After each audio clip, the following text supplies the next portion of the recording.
ఓం సదాశివసమారంభాం వ్యాసశంకరమధ్యమాం అస్మదాచార్యపర్యంతాం వందే గురుపరంపరాం.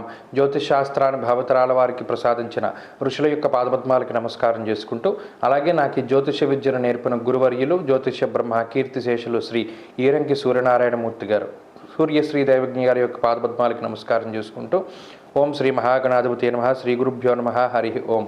వీక్షకులందరికీ నమస్కారం. ఏప్రిల్ నెల 21వ తారీఖు లగాయతు ఏప్రిల్ 27వ తారీఖు వరకు ఉండేటువంటి గ్రహగతుల ఆధారంగా ద్వాదశ రాశుల వారికి ఈ వారం ఏ విధమైనటువంటి శుభాశుభ ఫలితాలు కలగబోతున్నాయో ఈ కార్యక్రమం ద్వారా తెలుసుకుందాం. అందులో భాగంగా ఈ వారం ఉండేటువంటి గ్రహగతులను గమనిద్దాం. ఈ వారంలో రెండు ప్రధానమైనటువంటి గ్రహాల యొక్క మార్పు ఉన్నది.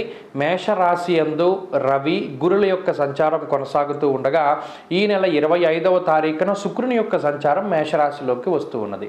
అలాగే కుజశనుల యొక్క కలయిక పూర్తి అయ్యి కుజరాహువుల యొక్క కలయిక ప్రారంభం కాబోతూ ఉన్నది.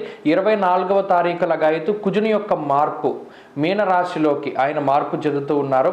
మీనరాశిలో ఇప్పటికే రాహువు బుధ గ్రహాల యొక్క సంచారం ఉండగా ఇప్పుడు వారితో పాటు కుజుడు కూడా కలుస్తూ ఉన్నారు. కుంభమందు శనేశ్వరుడు అలాగే కన్యా కేతువు ఉండగా ఈ వారంలో చంద్రుడు సింహం కన్యా తుల వృశ్చిక రాశుల్లో సంచారం చేస్తున్నారు. ఇటువంటి పరిస్థితుల్లో ద్వాదశ రాశుల వారికి ఏ విధమైనటువంటి శుభాశుభ ఫలితాలు కలగబోతున్నా తెలుసుకుందాం. అందులో భాగంగా తులారాశి వారికి ఈ వారం అత్యంత శ్రేయోదాయకమైనటువంటి వారంగా చెప్పవచ్చును. ఎందువల్ల అంటే ఒక గ్రహం ఇచ్చేటువంటి పూర్తి ప్రతికూలమైనటువంటి ఫలితాలు తగ్గిపోతూ మరొక గ్రహం ఇచ్చేటువంటి అత్యంత శుభ ఫలితాలని అనుభవించేటువంటి రోజులు వచ్చాయి.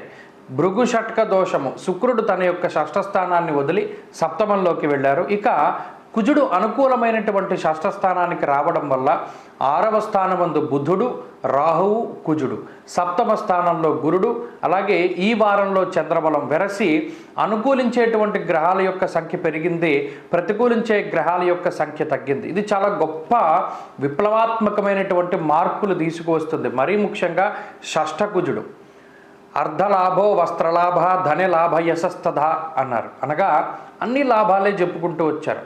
అర్ధలాభము, ధాన్యలాభము, ధనలాభము, యశస్సు అనగా కీర్తి ప్రతిష్టలకి సంబంధించినటువంటి లాభం. అనగా ఇప్పటివరకు ఏదైతే మీరు చాలా కష్టసాధ్యమైనటువంటి పనులు చేసుకుంటూ వచ్చారో దానికి తగినటువంటి గుర్తింపు మీ వృత్తి ప్రవృత్తుల్లో మీకు అత్యధికంగా లభిస్తూ ఉంటుంది.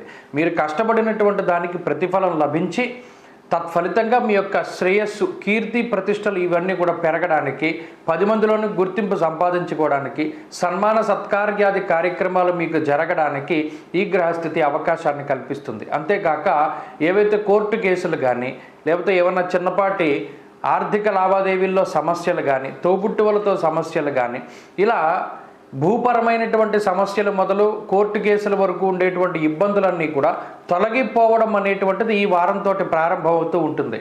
ఎటువంటి ఇబ్బందులు కానీ దెబ్బలాట్లు కానీ ఇవన్నీ కూడా ఒక్కొక్కటిగా సమసిపోతూ ఉంటాయి. వాటికి సంబంధించినటువంటి పరిష్కారాలు దొరుకుతూ ఉంటాయి. అలాగే అప్పు చేసి గతంలో ఇబ్బంది పడినటువంటి మీరు, అవమానాలను ఎదుర్కొన్నటువంటి మీరు ఆ డబ్బుని సకాలంలో తిరిగి ఇవ్వడం ద్వారా మీ యొక్క అస్తిత్వాన్ని నిరూపించుకోగలుగుతారు. ఎక్కడైతే అవమానింపబడ్డారో అక్కడే వారందరూ కూడా మిమ్మల్ని వేణోళ్ళ కీర్తిస్తూ ఉంటారు. ఇలా మీరు పనిచేసేటువంటి ప్రాంతంలోనూ అలాగే మీరు ఉన్నటువంటి ప్రాంతంలోనూ మీకు తగిన గుర్తింపు లభించడం, ఉద్యోగపరంగా వ్యాపారపరంగా లాభం రావడం, అలాగే అనారోగ్య సమస్యలు తగ్గుముఖం పట్టడం, కుటుంబ సమస్యలు తగ్గుముఖం పట్టడం, కుటుంబ సభ్యుల ఆరోగ్యం మెరుగుపడడం, ఇటువంటివన్నీ కూడా ఈ వారంలో ఉండేటువంటి గ్రహ సంపత్తి వల్ల ఏర్పడతాయి. వారం చివరిలో మాత్రం ప్రయాణాలు చేయడానికి అవకాశం ఉన్నది. అలాగే విద్యార్థులకి సమయం అనుకూలంగా ఉన్నది. స్త్రీలకి కూడా ఈ గ్రహ సంపత్తి ఆనందదాయకమైనటువంటి సమయాన్ని ఇస్తుంది. తులారాశి వారి వారం మరింత అనుకూలమైనటువంటి ఫలితాలని సాధించడానికై సుబ్రహ్మణ్యేశ్వర స్వామి వారి యొక్క ఆరాధన చేస్తూ ఉండడం చెప్పదగినటువంటి సూచన.